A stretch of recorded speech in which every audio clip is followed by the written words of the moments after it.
Hey everyone, it's the Boston Kid. Um, just want to do a video on some of the Boston stories about some of the Boston teams um, that I know about and that I've learned about over the years. And this particular story, by the way, before I begin, I want to thank um, my wife for buying me this tripod, which I'm using for the first time down here in the man cave slash man museum. And I'd like to thank her for her support, not only with getting me this tripod, but just supporting me and my love of the hobby and my love for the cards. The story I want to tell you tonight is about Boston football and the beginnings of Boston football, and more specifically, a story that I was told years ago. And the story is how Michael Jackson and the New England Patriots are intertwined. Now, we're going to get to that in a minute.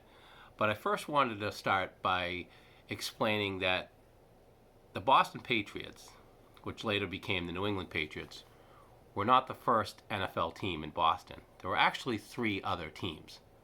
The first was the Boston Bulldogs in 1929. They lasted one season. The second was the Boston Braves, which were later renamed the Boston Redskins, which eventually, in 1937, moved to Washington, as we know, and today they're known as the Washington Commanders. The third NFL franchise before the Patriots, the Boston Patriots, was a team called the Boston Yanks, and they lasted from 1944 to 1948.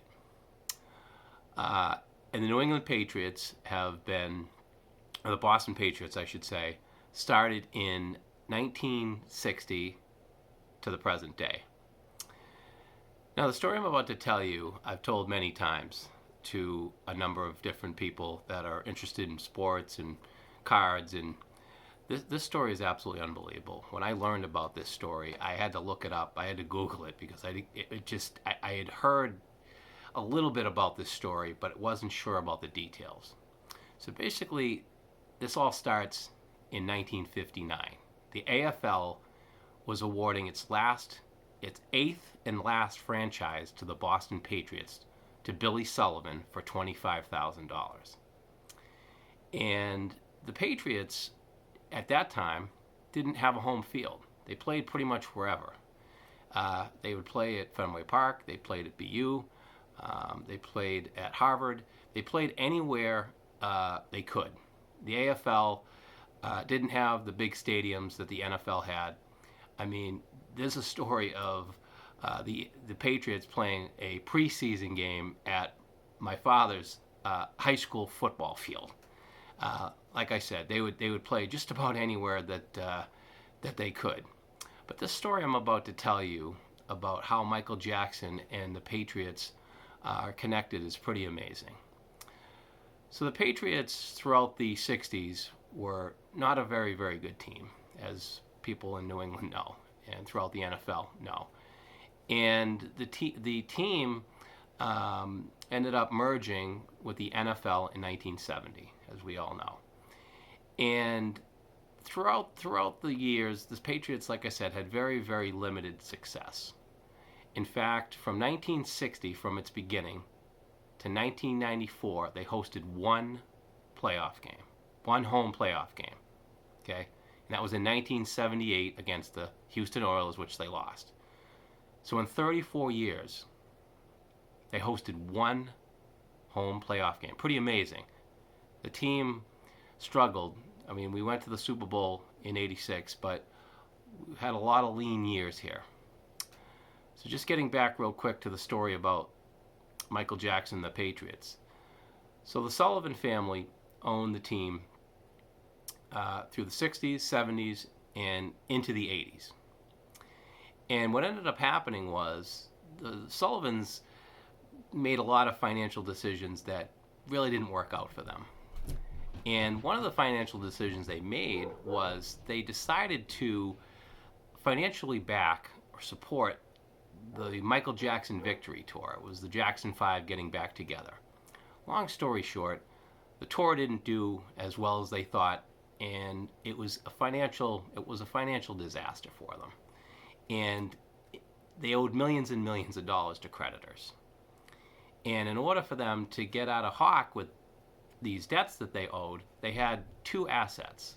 They had the stadium, it was Schaefer Stadium originally, then they renamed it Sullivan Stadium, and then it eventually became Foxborough Stadium. But anyway, so they had that as an asset, and of course they had the team. So they end up selling the stadium to a guy named Robert Kraft for $25 million. And that got them out of most of their debts. Not all, but most of them. But as this is in I think this was in about 1988, he bought the stadium. So what ended up happening after that is the Sullivan family got in some even more financial trouble, and they ended up selling the team to a guy named Victor Kiam, the Norelco Shave founder and president. And after that, Victor Kiam ended up selling the team to a guy named James Orthwein. And now James Orthwein is a St. Louis businessman.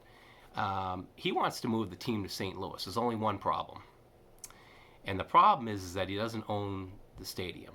Robert Kraft still owns the stadium. So he decides to go to Kraft and say, hey, look, you bought your stadium years back for $25 million. I'll give you $50 million for your stadium. Kraft said, you know what, let me go home, talk to my wife about it. I'm not sure. He's a lifelong fan. He's been here all his life, and he knows if he sells him the stadium, the team is gone. NFL bylaws state that you just can't move a team out of town without owning the stadium, the lease or the rights to the stadium. So Robert Kraft goes home, talks to his wife, and at the time, the team was just, this is in the early 90s, the team was just in total disarray, 2-14, 1-15 seasons. The stadium was really terrible. And so he decides, you know what, the team has really nowhere to go but up. He goes back to Orthwein. He makes him a counteroffer. The counteroffer is $174 million for the team. It's the most money paid at that time. At that time, it was the most money paid for any sports franchise in America. Even Jerry Jones, a few years earlier, paid less for the Cowboys. So the point of my story is, I'm trying to tell this as briefly as I can. There's a lot of details in this, but this is the crux of the story. The point of the story is if Kraft's foot wasn't in the door owning the stadium because of the debacle with the Michael Jackson Victory Tour, he might not own the team today. Not only that, the team may not be in Boston today. I just found that to be such a very interesting story. Not only for the Patriots, but for the NFL. So anyway, I just wanted to tell you that story. I thought you'd be interested in it, and stay tuned for more. Bye-bye.